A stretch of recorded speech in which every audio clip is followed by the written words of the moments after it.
Hello. This is my Thanatochemistry project that I did over liver mortis, done by me, Jackson Lacaz. Um, Liver mortis is described as a discoloration in the skin due to the settling of the blood in dependent parts of the body. The dependent parts of the body can basically be described as whatever is lying on the ground or whatever is touching the ground when a decedent is passed. So, for example, in this picture, the decedent probably passed on their back, and due to them laying on the table, as seen at the bottom of the picture, the steel table, the pressure uh, pulled the blood away from their back. That's why it's blanched, as it is called, or spotty, or slightly discolored and white.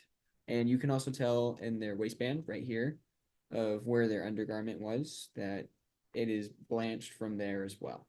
But the liver mortis can also settle in the face. So if a decedent died face down, the liver mortis can set on their face, which leads me to the next topic, which is how to deal with that in embalming. So whenever you are embalming a decedent with liver mortis, if, for example, it is in their face, you want to elevate the head above the heart. So, due to gravity, the blood can pool away from the face and into the heart, which makes it easier to embalm.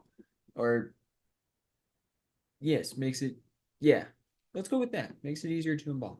So, then embalming should be done rather quickly because the liver mortis can lead to postmortem stain, which cannot be solved using embalming. But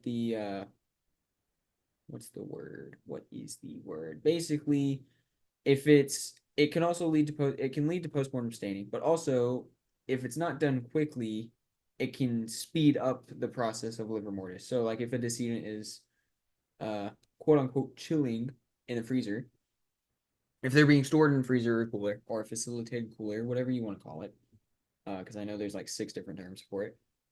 Not really, but point. Moving on, if a decedent is in the freezer in the cooler, the temperature can speed up the process of the liver mortis becoming a postmortem stain. It can also uh, speed up due to the blood thinners, the O2 levels of the blood, the low level of viscosity in the blood, and the large amount of blood volume. So, pretty much everything is working against the embalmer when it comes to liver mortis. Probably when it comes to every post-mortem change, but I'm focusing on liver mortis. Uh, so the head should be elevated. Embalming should be done rather quickly. And whenever it comes to embalming, you want to embalming with liver mortis in mind. You want to embalm the body with pre-injection fluids, just because that's the proper strength. But if pre-injection fluids are not available, you want to pretty much use mild strength arterial fluid because that's just what it calls for. And you want to use a continuous concurrent drainage flow just so you can get everything out uh, of the body, pretty much. But as I have said before, postmortem stain is another postmortem change that liver mortis can affect, which leads me to my next topic. So, pretty much they are one and the same. They are very similar. Postmortem stain and liver mortis, they pretty much look the same. They can settle in the same areas, so it's hard to tell which one is currently being used or currently being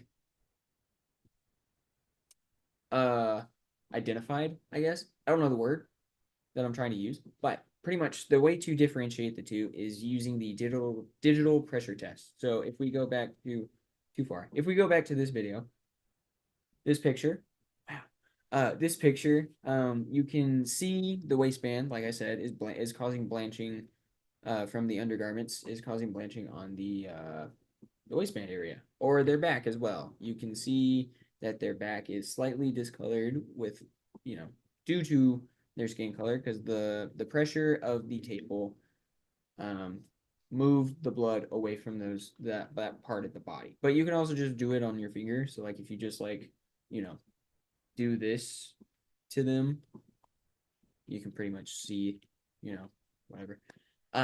But it can become liver mortis can become postmortem stain, you know, due to the speed up process. But the way it does is there's 5 steps. So the first step is hypostasis.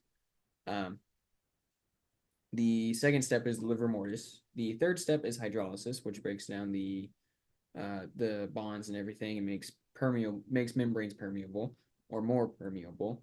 And then the fourth step is hemolysis, which is the breaking down of red blood cells, these little things. And then the fifth and final step is post-mortem stain, pretty much.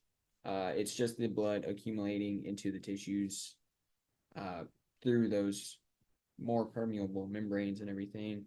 And they're treated with slight differences. With post-mortem stain, you can't really cure it with embalming, only through restorative art and cosmetics.